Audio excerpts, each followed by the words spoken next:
on an horror movie sleepover as Jim, developing a crippling substance addiction as Jim, rediscovering yourself through fringe religious groups as Jim, and finally dying a slow death at an old age surrounded by members of your cult as Jim. Do you feel it in your soul? Are you really, truly Jim right now? If so, then please step forward and press the button. Jim. Yes! You see? What a thrill! What a rush! That was you! The button described you. Do it again. Do it again. Jim. Ooh, it hits even harder the second time. If this were the only new feature in the Stanley Parable 2, it would still be worth the money. Let's take a break from the Jim button. I'm too emotionally drained from all of this personal validation. Jim. Whoa there, cowboy. Sometimes a person can be too much Jim. Jim. I'm Jim. putting the Jim Jim. button away. Jim. Otherwise, Jim. soon you'll start Jim. to lose all Jim. sense of Jim. who you Jim. actually are. Jim.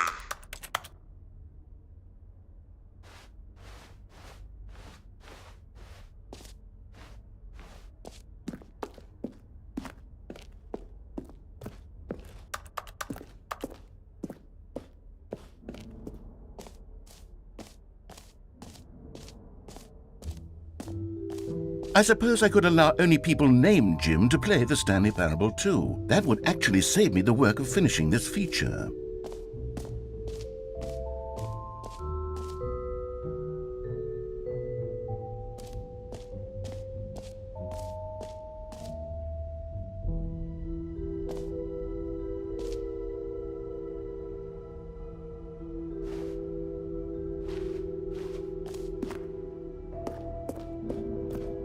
A common complaint of the Stanley Parable was that it was confusing and paradoxical, that it engendered a chaotic sense of reckless despair in those who played it. Well, I'm happy to say that after much consideration, I've engineered a clever solution to this fundamental problem with the game. It's the Stanley Parable Reassurance Bucket. You see, Stanley, anytime you're holding the bucket, a sense of calm and ease will fill your mind and your heart. It's true.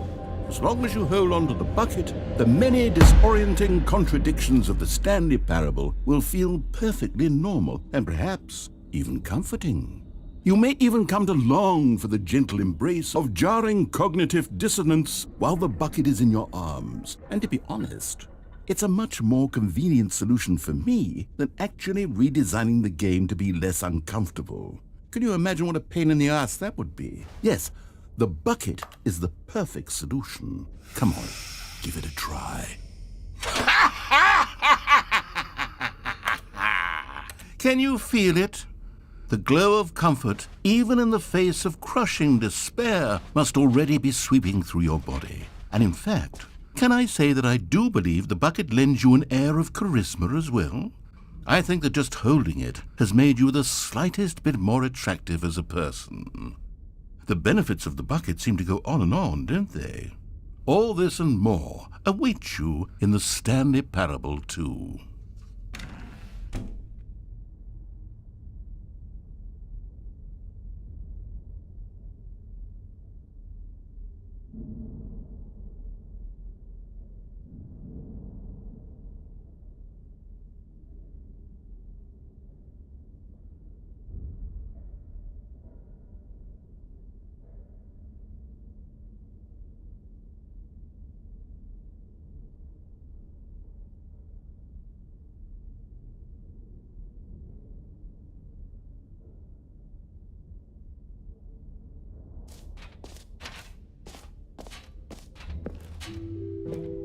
Does anyone give out awards for most enjoyable bucket in a video game? Okay, I'll be honest, I haven't yet decided on this one. I think that in the new version, the office could use a bit of decoration, like balloons. But I'm undecided on Get Well Someday and Happy 12th Birthday. Which would you go with?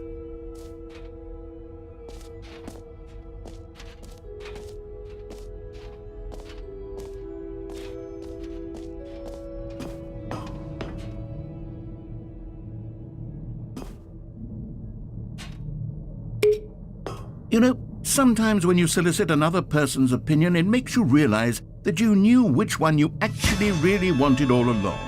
Get well someday it is.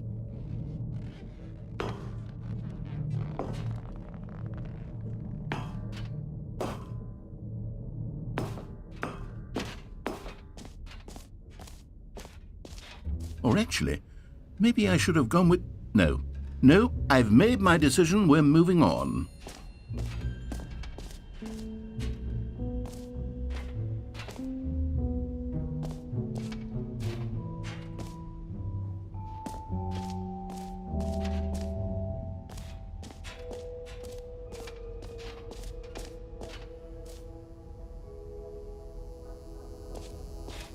Now here's something special. You remember that broken test trophy that got left in the game on accident? Well, I'm developing a technology to simply give you the trophy. Yes, you see, you'll come to this lever, and when you pull it, the trophy will be given to you. It's as simple as that. Okay, perhaps I should have clarified. This is technology that will exist. Right now, the trophy is still fully broken. I'm not a wizard, Stanley, but I guarantee it will be fixed in the sequel to at last satisfy the hordes of ravenous fans all over the world who have been uproariously demanding this feature. Gamers, we hear you, and I promise it will happen.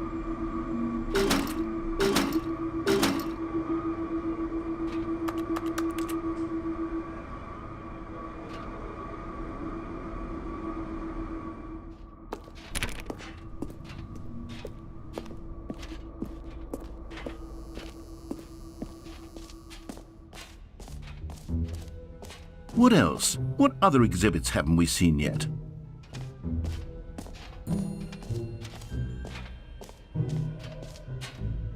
You know what? Let's bring the jump circle back for Stanley Parable 2 as well. It's...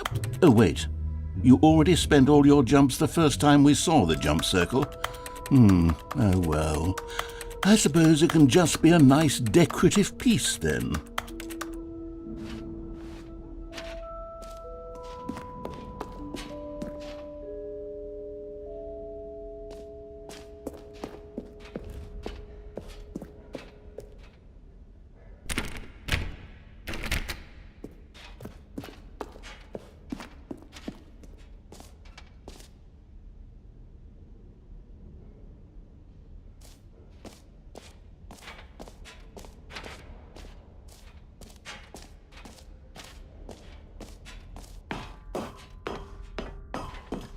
An epilogue would be fun, wouldn't it, Stanley? Yes, it would go at the end of the, well, we'll figure that out later.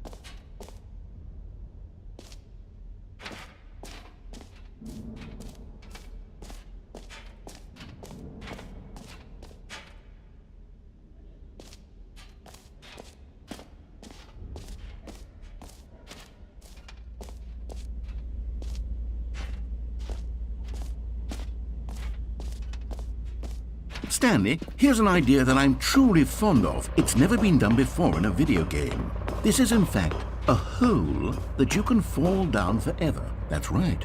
Infinite falling. You can fall until the end of time, if you like. A stunning leap forward for video games as a medium.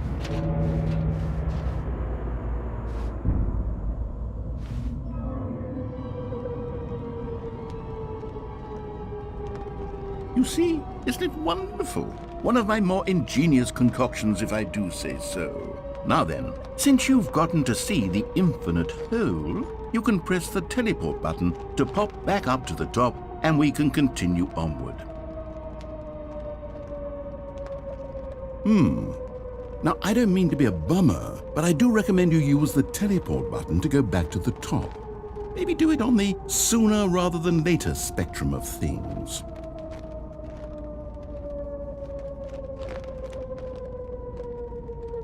Okay, Stanley. I don't know quite how to say this tactfully, but it's possible that I slightly exaggerated the infinite nature of the hole. Is it a very, very deep hole? To be certain it is. It's an extremely deep hole. I don't want anyone to say that it isn't an astonishingly deep hole. It is. Is it infinite? Well, that sort of depends on your definition of infinity. From one perspective, the infinite is merely philosophical in nature. It's more of a... Okay, well, good for you. You found the bottom of the hole. You found me out, Stanley. I'm a liar and a cheat, and you're so clever. Look, I think the issue here is just that you're unusually fascinated by falling. What normal person actually wants to fall infinitely? I figured the hole was as deep as anyone would actually need. Don't you put this on me. Maybe you're the problem. Look, things got a little heated there. I think we both said some things we didn't mean. Why don't we just put all this behind us and agree to just call the hole mostly infinite? If that works for you, then go ahead and press the teleport button to warp up to the top of the hole and we can move on. I'll just be up here when you're ready.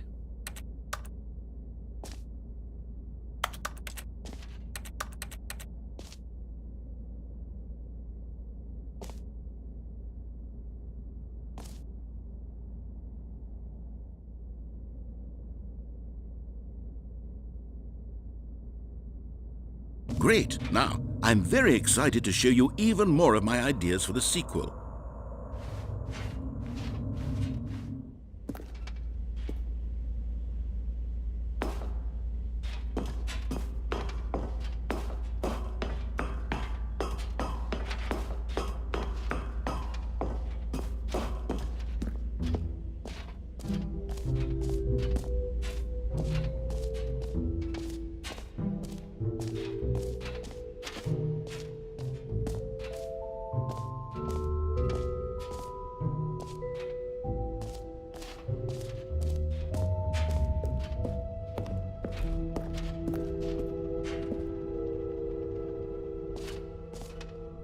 Ah, collectibles. Now it's a real video game. In the Stanley Parable 2, you'll run around gathering up these miniature Stanley figurines. And what's truly innovative is that there will be no reward for collecting all of them. I don't want to stifle the intrinsic joy of watching a number go up. You simply collect all of them, and then you move the hell on with your unremarkable life.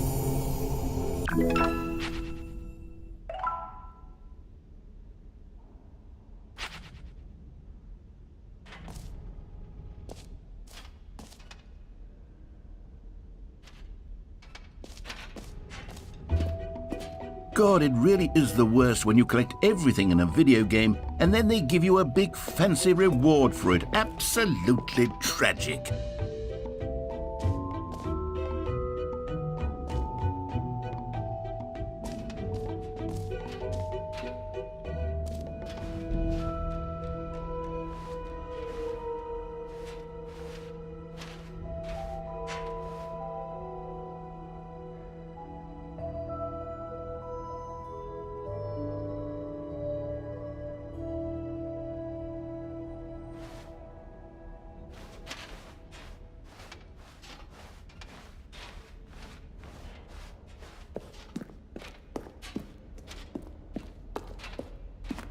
All right, have you seen everything you wanted to? Ready to move on now?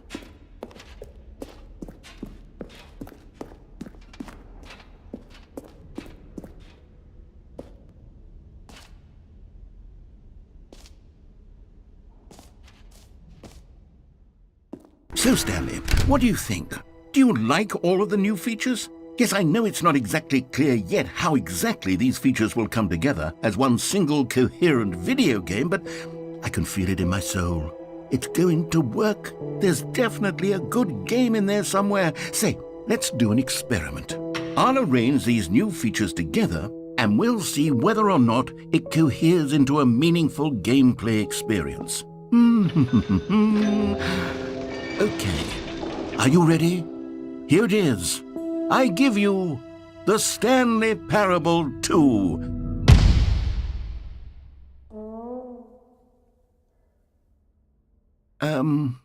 Well, I mean, there's potential here, right? It's sort of... Okay, never mind. Hold on, let me do a different arrangement. Okay, yes, this is much better. I feel good about this. Here we go. Version 2. Who am I kidding, Stanley? This isn't a coherent video game at all. It's a lot of gags. And I do very much enjoy creating gags, but they don't add up to anything. I wanted more than anything to create a sequel that would capture all the magic of the first game. I wanted fans to love it. No matter how good these gags are, they won't stand on their own. They would need the structure and the gameplay of the original. Wait, maybe that's it. I can take the original Stanley Parable and simply, well, insert a few of my new features into it. Tastefully, of course. With respect. With care for the vision and integrity of the original game. Would it possibly work? I suppose it could. But it would need a really, really tremendous title screen. A title screen that says with bold and uncompromising conviction, "This is the Stanley Parable 2. Let me see if I can whip something up. All right, perfect. Go ahead. Take a look.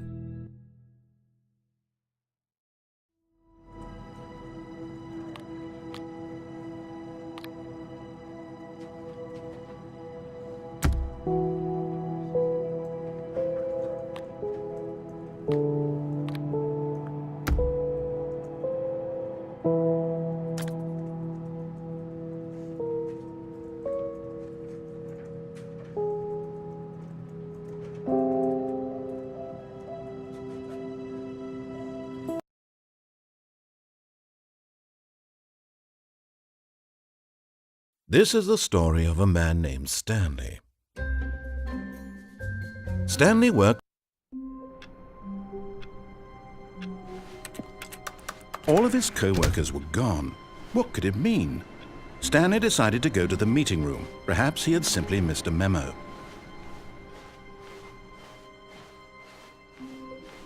Stanley picked up the bucket.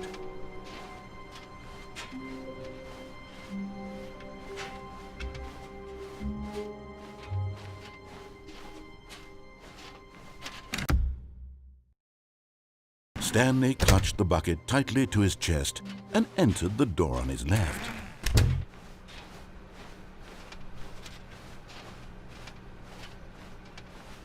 Still no one was here. Stanley needed the bucket's warmth and comfort now more than ever. Perhaps his boss's office was where he'd find answers. Coming to a staircase, Stanley and the bucket walked upstairs to the boss's office.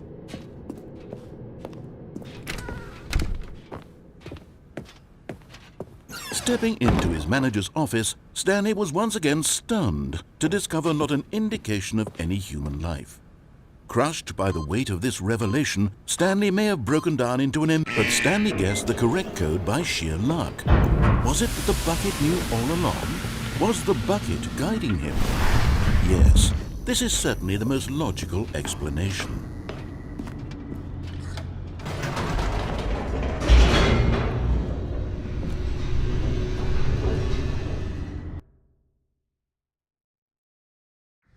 The elevator raced downward, plummeting towards an unknown fate.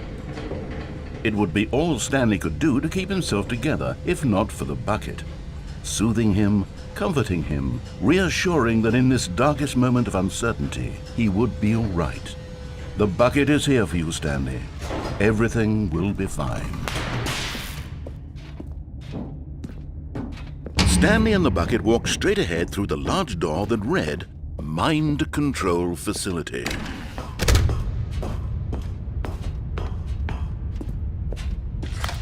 The lights rose on an enormous room packed with television screens. What horrible secret did this place hold? Stanley and the bucket both wondered to themselves.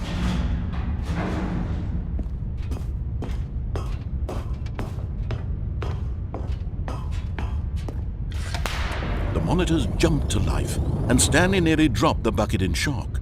Everyone in the office was being videotaped, monitored like guinea pigs. The bucket had never seen anything like this, and it very nearly burst into tears as Stanley cradled it gently, reassuring it that everything would be fine.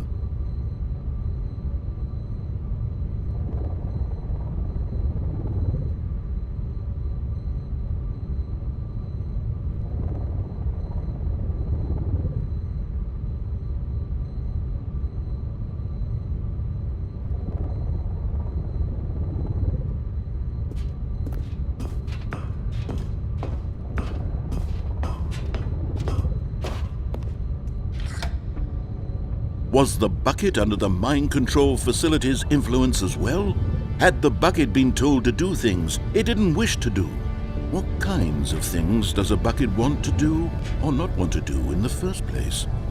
These questions raced furiously in Stanley's feeble mind. No! He screamed into the bucket. He couldn't accept it. His own life in someone else's control, never! He squeezed the bucket tighter. His one friend in the entire world. At this point, he could trust no one except for the bucket.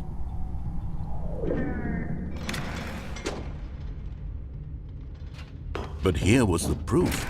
The heart of the operation. Controls labeled with emotions, happy or sad or content. Walking, eating, working, all of it monitored and commanded from this very place.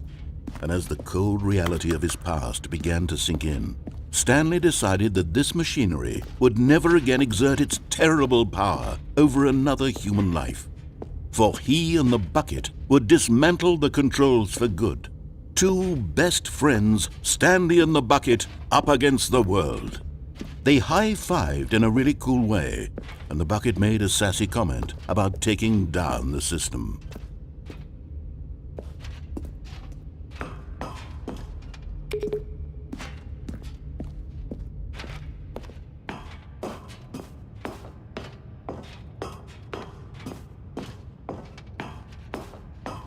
When at last they came to the source of the room's power, Stanley and the bucket knew it was their obligation to put an end to this horrible place and to everything it stood for.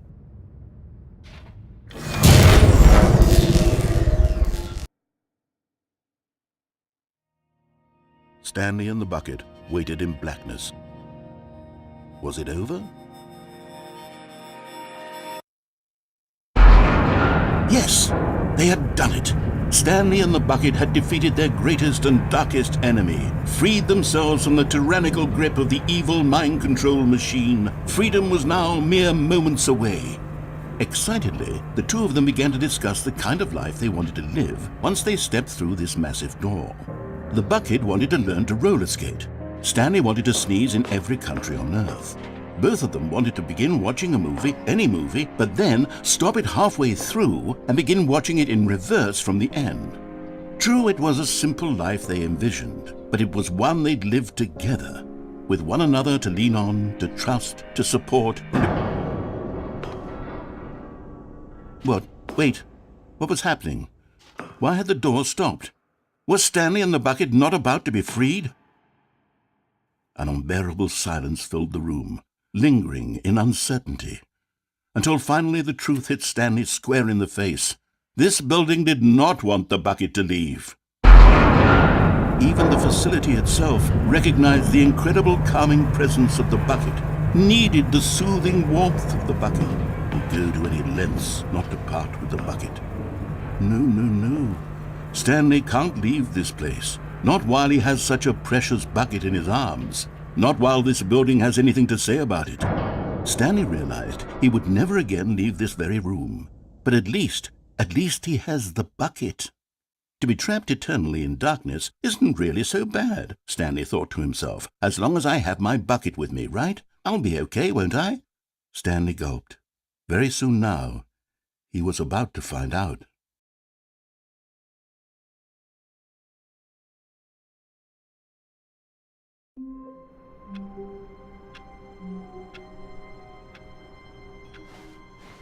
How long was I sitting there? Stanley wondered to himself. Minutes? Days? Centuries? Did something crucial happen while my senses were turned? He made a note to be more careful with time from now on. Stanley lifted the bucket into his arms, and a wave of comfort rushed over him.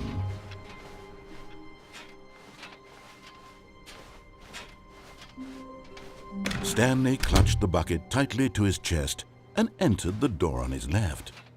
This was not the correct way to the meeting room, but Stanley had felt the bucket calling to him, telling him that the employee lounge was simply the place to be.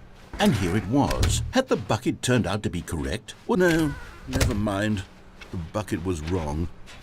Stanley took the door on his left to go back to the meeting room. No, Said the bucket.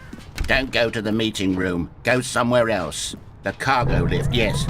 Good, Said the bucket. now ride the lift all the way to the top. There's something up there I need you to do. Stanley did not question why or how this bucket was speaking to him. It should have alarmed him, of course, because buckets can't talk. But Stanley chose not to think about this obvious fact. He was firmly convinced that the bucket had spoken to him, and he unthinkingly did whatever the bucket asked.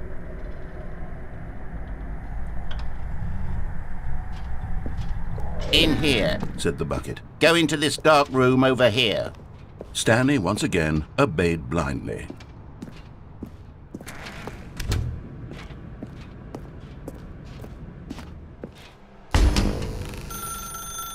Now pick up the phone. Said the bucket. Pick up the phone and it will take us back home, where we can go about life together.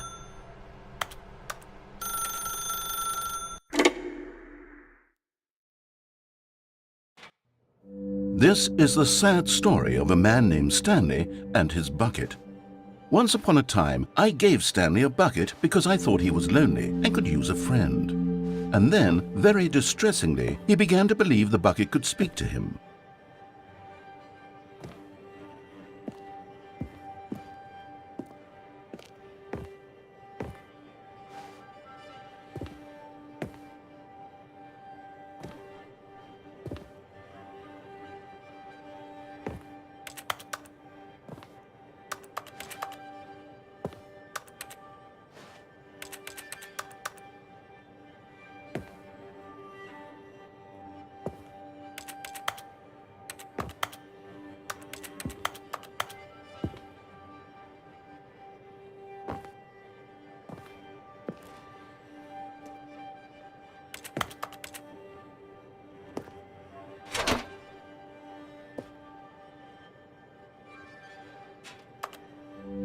The Stanley Parable Reassurance Bucket was merely meant to provide the comforting glow of companionship.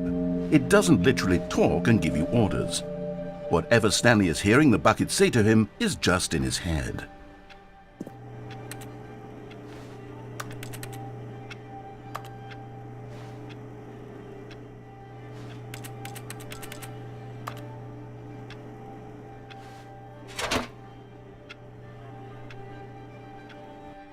Lately, I've been concerned about him. Wouldn't you be concerned as well? To see him delusional like this, obsessing over an inanimate metal object? I want to say something to him, but I don't know how I can convince him. I don't know if he'll listen to me. Oh, I'll try anyway. Stanley, can you hear me? Listen to me. It's just a bucket. It can't think, it can't talk. All it will ever truly do for you is effectively transfer a liquid from one location to a different location. That's it. It doesn't do anything else. You see, he's not listening. He's still taking orders from the bucket. You know, once upon a time it was me he took orders from, me he trusted and listened to. Now all he cares about is his awful bucket, this stupid hunk of metal.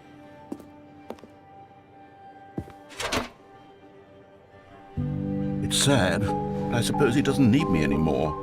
From now on, he's just going to cling to this bucket, this cold, empty bucket, this sort of shiny bucket. Well, I'll give it this. The bucket does have a nice shine to it. Yes, I suppose on closer inspection that it doesn't quite look like your average hardware store bucket. It's just a little more, what am I trying to say? Sturdier. More capable of transporting liquid, like it would be better at moving an amount of water from one room to another. I saying? Better at carrying water from room to room. It's a bucket. It's literally just a bucket. Why do I feel some need to point out the ways in which it's so much more than just a regular bucket? Oh no. I'm having feelings for the bucket. No. What's going on? Why do I want to be with the bucket? Hear what the bucket has to say. Do anything it asks. What's wrong with me? I don't understand. Perhaps if I had the bucket, this would be less confusing. Yes, the bucket could tell me what to do in this troublesome situation.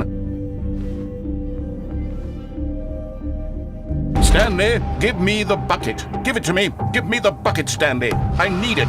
Give it to me now. Give it or I'll...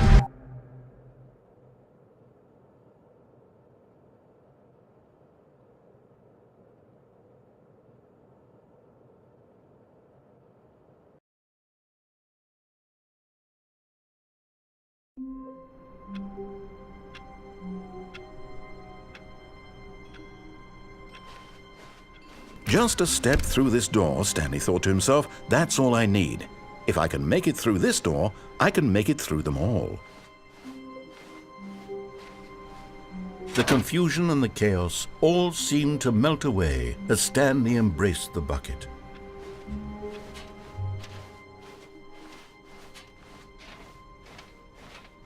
Stanley clutched the bucket tightly to his chest. This was not the correct way to the meeting room, but Stanley had felt the bucket calling to him, telling him that the employee lounge was simply the place to be. And here it was. Had the bucket turned out to be correct? No, never mind.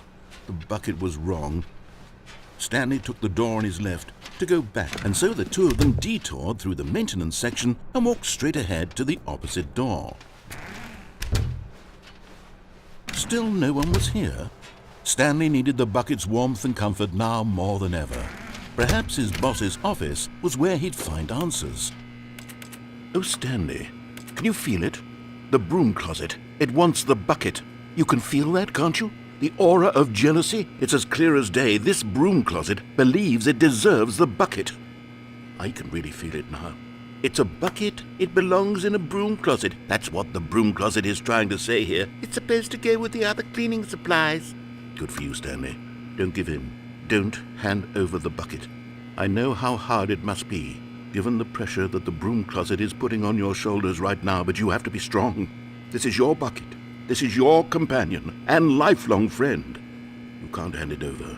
Oh, no. We're getting into name-calling now, it seems. Is this how low the broom closet has sunk, that it has to resort to this stream of petty insults simply in order to get you to hand over the bucket? Stanley, I never liked this broom closet for a variety of reasons, but even this is worse than I had imagined. And wait, now the broom closet has the gall to imply that you and the bucket are not truly deep and lasting friends? That your relationship is purely superficial and convenient? That your life is so banal and meaningless that you'd feel the same sort of kinship towards any inanimate object which happened to lay in your path in an even partially enticing manner? Well, I never. Go on, Stanley. Lay into it. Really tell the broom closet off for its demeaning comments. Expand on the wide variety of experiences you and the bucket have shared together. Go through each of them point by point. Share your journal entries detailing the rich emotional landscape of your feelings for the bucket as they have changed and evolved over the years. Let him have it.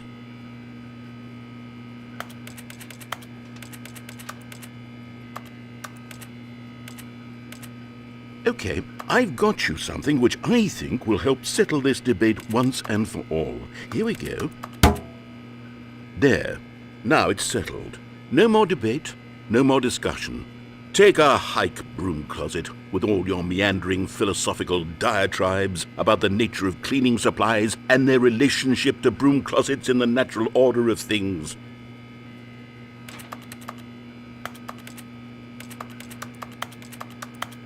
All right, I've got a second sticker back here, and I'm going to slap it on as well because I think it's appropriate.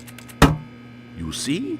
I feel that it works because the sticker is also a bucket. That way, if you're ever unsure whether the thing you're holding is a bucket or not, you can look down at this sticker and say to yourself, "Ah, it's a bucket." There really is a wide variety of applications for this sticker.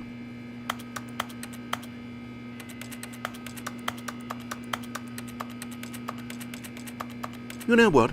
I could take the name-calling and the dismissal of your kinship with the bucket, but now the broom closet is just giving us the silent treatment. And to be honest, I'm sick of the pettiness on display.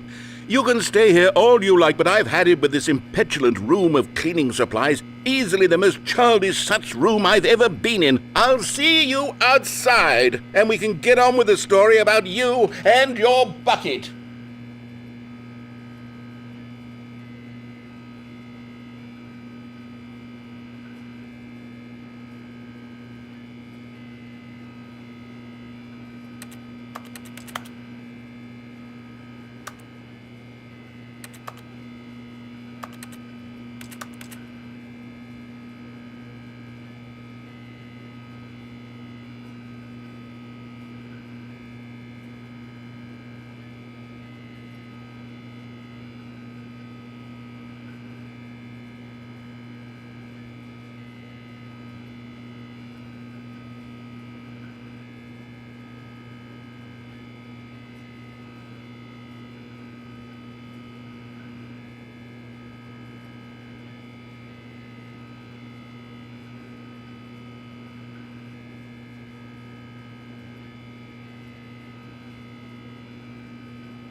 Coming to a staircase, Stanley and the bucket walked upstairs to the boss's office. But Stanley just couldn't do it. He considered the possibility of facing his boss, admitting he had left his post during work hours. He might be fired for that. And in such a competitive economy, why had he taken that risk? All because he believed everyone had vanished? His boss would think he was crazy. And then something occurred to Stanley. Maybe, he thought to himself, maybe I am crazy. He looked down at the bucket in his arms. Am I crazy? He asked the bucket. The bucket returned his gaze, but said nothing at all. That's strange, Stanley thought. Usually the bucket is a source of guidance and wisdom for me in difficult times such as these. He held the bucket close, yet felt none of its familiar reassurance and comfort. And that's when Stanley realized, this isn't my bucket. It's just a normal, everyday bucket. Someone else's bucket, perhaps. How did I end up with someone else's bucket? This is all terribly wrong. Surely no good would come from this. Who knows what sorts of bizarre hallucinations Stanley might experience without the psychologically grounding presence of his bucket. And indeed, now he noticed that the rooms were repeating, which was, of course, very odd. And now he felt himself floating off the ground. Oh, gracious, he exclaimed. Without my bucket, I've gone truly mad. Where is it? I must find it. Far off in the distance now, he heard it, calling to him. Stanley! Stanley, it's me, the bucket. Could it truly be? He rushed forward from room to room, passing by one bucket after the next. None of them were his. None of them were his special bucket. Come to me, Stanley. Find me. He had to find the bucket. He had to return to his old friend. It was the only way to truly restore his sanity. And then suddenly, he froze dead in his tracks. He knew where the voice of the bucket had been coming from. The real bucket was inside of him all along. It was incredibly painful. Stanley doubled over in agony and blacked out.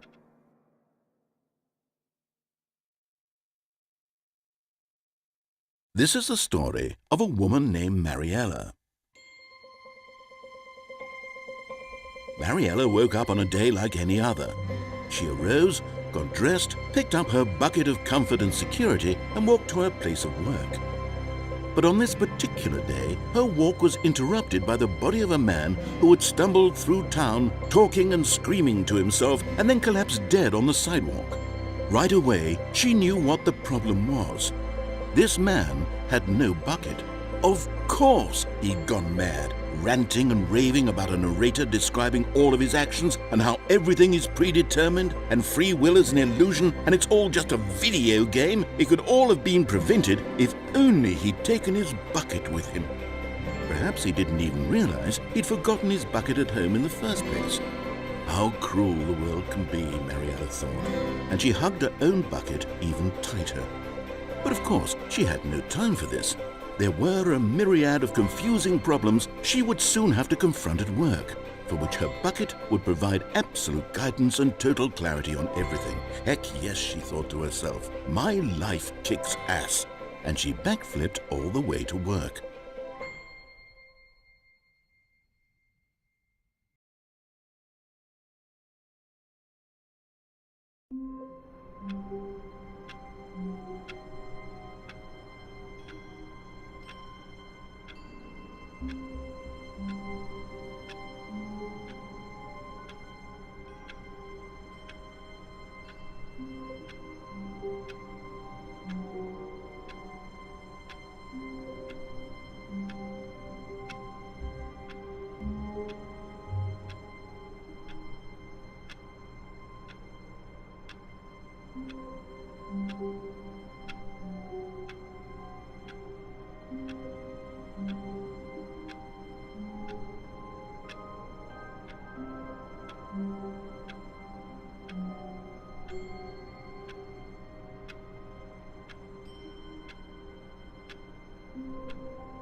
All of his co-workers were gone. What could it mean? Stanley decided to go to the meeting room. Perhaps he had simply missed a memo.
When Stanley came to a set of 2 open doors, this was not the correct way to the meeting room, and Stanley knew it perfectly well.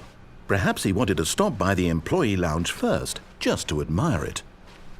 The lounge was grand, majestic, perhaps, but eager to get back to business, Stanley took the first open door on his left. Stanley was so bad at following directions, it's incredible he wasn't fired years ago. Look, Stanley, I think perhaps we've gotten off on the wrong foot here. I'm not your enemy, really, I'm not. I realize that investing your trust in someone else can be difficult, but the fact is that the story has been about nothing but you all this time. There's someone you've been neglecting, Stanley. Someone you've forgotten about. Please, stop trying to make every decision by yourself. Now, I'm not asking for me, I'm asking for her. This is it, Stanley. Your chance to redeem yourself, to put your work aside, to let her back into your life. She's been waiting. That's her, Stanley. You need to be the one to do this, to reach out to her. Oh, no, you can't. Did you just unplug the phone? No, that wasn't supposed to be a choice. How did you do that? You actually chose incorrectly? I didn't even know that was possible. Let me double check. No, it's definitely here, clear as day. Stanley picks up the phone. He's taken to his apartment where he finds his wife, and the two pledge themselves to one another. Music comes in, fade to white, roll credits. Not picking up the phone is actually somehow an incorrect course of action. How is that even possible? None of these decisions were supposed to mean anything. I don't understand. How on earth are you making meaningful choices? What did you... Wait a second. Did I just see... No, that's not possible. I can't believe it. How had I not noticed it sooner? You're not Stanley. You're a real person.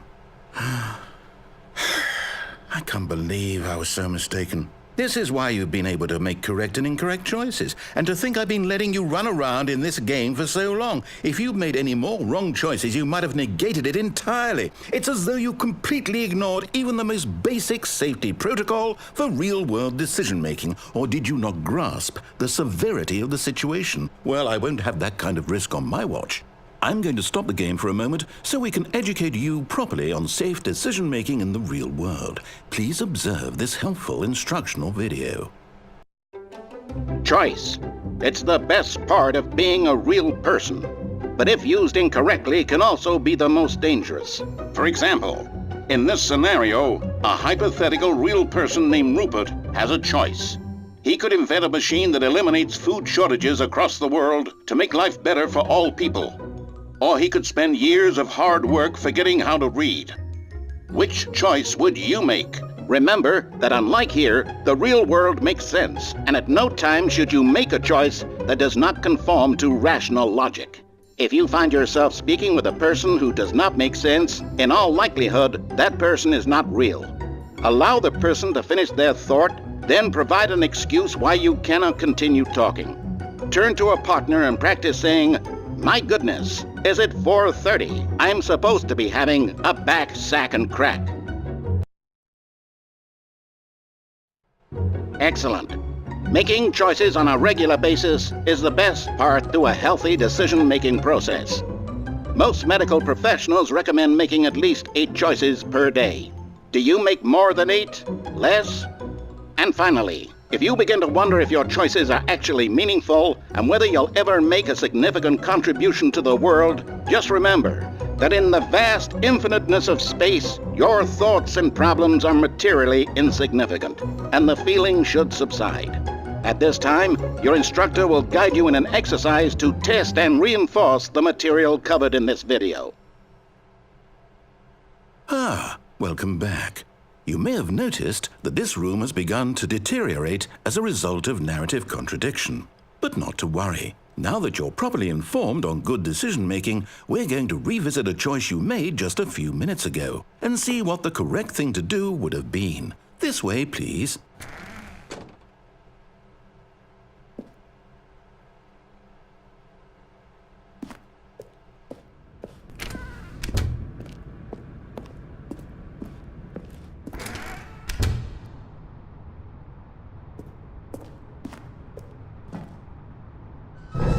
Now that we know your choices are meaningful, we can't have you jumping off the platform and dying. Imagine the main character dying senselessly halfway through the story. That story would make no sense at all. We just need to get you home as soon as possible before the narrative contradiction gets any worse. Unfortunately, it seems this place is not well equipped to deal with reality.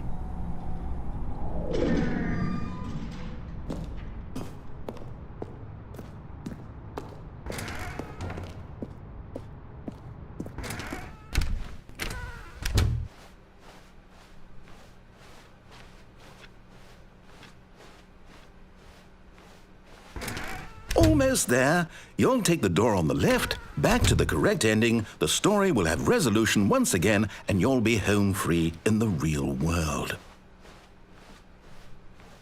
Now remember, all you need to do is behave exactly as Stanley would. That means choosing responsibly and always putting the story first. I'm quite sure you'll be up to the task. Just follow my lead and you'll be fine. All right. When Stanley came to a set of 2 open doors, he entered the door on his left. No! Why did you do that? Quickly, hurry back in the other direction. Perhaps we're not too late.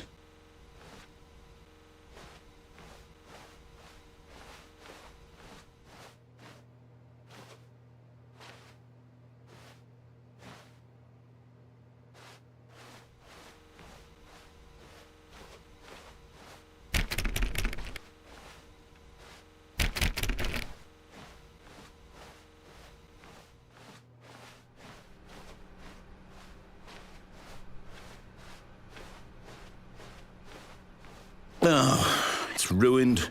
I can't believe, after everything we talked about, that my story, you've destroyed my work. Why? For what? What did you get out of that? What did you think was so special about seeing the game undone, left here like so much garbage? It's worthless now. And what am I supposed to do? Even if there were a way to continue, would it be worth it? To know that my story is now incorrect? How can I go back to that? I can't erase that knowledge. I'll have to live with it forever, reliving its impossibility forever. I couldn't live that way. Is it better to shut the game down entirely? To willingly destroy all of my work? I don't know. What's the answer? What do I do? What do I do? What do I... No, I have to. I have to shut the game down. I have to. I have to.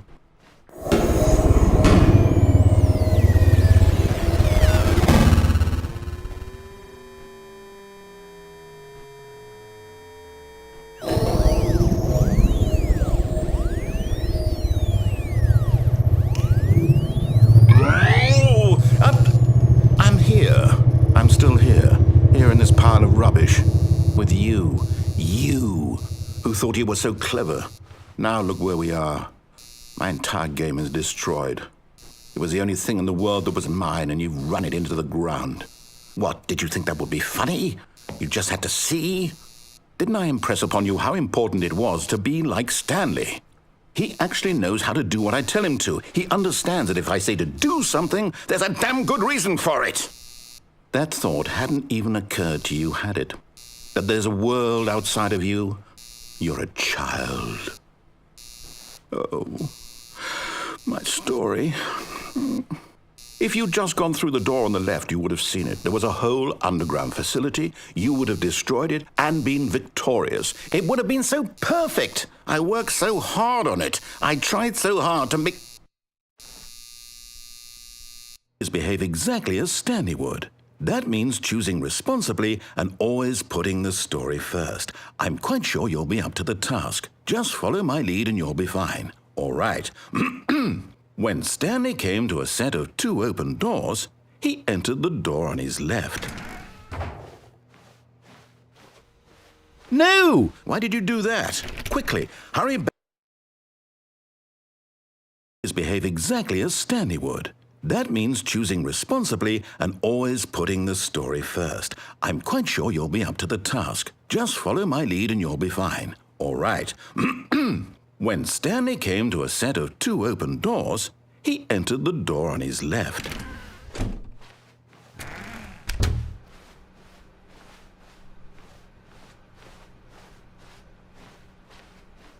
Yet there was not a single person here either.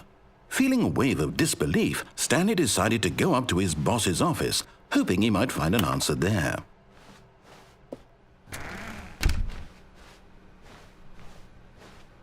Coming to a staircase, Stanley walked upstairs to his boss's office.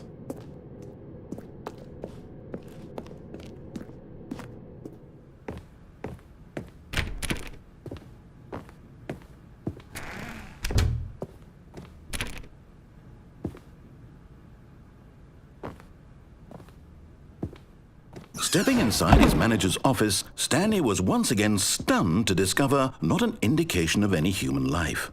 Shocked, unraveled, Stanley wondered in disbelief who orchestrated this, until he saw the door with a voice receiver next to it. Surely behind this door lay all the answers to his questions. And beyond all probability, he knew the passcode. He had seen it on his boss's computer just last week. Nightshark 115. Was this the code to open the door? Would it still work? There was only one way to find out. Stanley had been trained never to speak up, but now he would draw from within himself the courage to face the unknown. He drew a sharp breath and then spoke the code.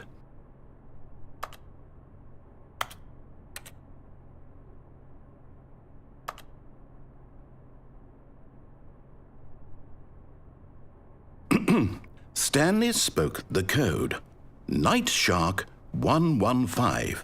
He spoke it into the receiver, right there on the wall.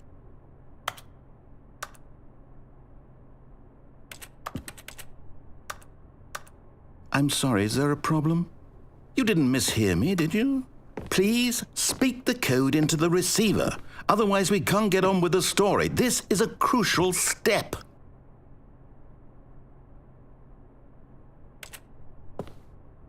Okay, fine, you're not going to do it, but you know what? It's pretty humiliating to bring you this far, only for you to suddenly decide you have better things to do. I asked you for this one single thing, for your respect. The kind of respect Stanley shows for his choices. He knows what it means to take a story seriously. If you didn't want to see what I had to show you, then why did you come here? You had a choice, you know. You could have gone through the door on the right. You could have done whatever the hell you wanted over there. Why did you come this way? Speak. Say something to me. Explain yourself, you coward. You... When Stanley came to a set of 2 open doors, he entered the door on his left. Stanley? Hello? Are you... Is everything okay? Stanley, please. I need you to make a choice. I need you to walk through the door. Are you listening to me? Can you hear me? Is everything all right? Stanley, this is important. The story needs you. It needs you to make a decision. It cannot exist without you. Do you understand me? Whatever choice you make is just fine. They're both correct. You cannot be wrong here. We can work together. I'll accept whatever you do. I simply need you to take that step forward, please. Choose. Do something. Anything. This is more important than you can ever know. I need this. The story needs it. So, you hear me? Are you there? Are you listening to this? Stanley, are you there? Okay. It's okay, I can wait. You need time to decide. Time to make sure your choice is correct. That is the best choice. That's all right. I'll wait for you to decide what's the right thing to do. Take as much time as you need.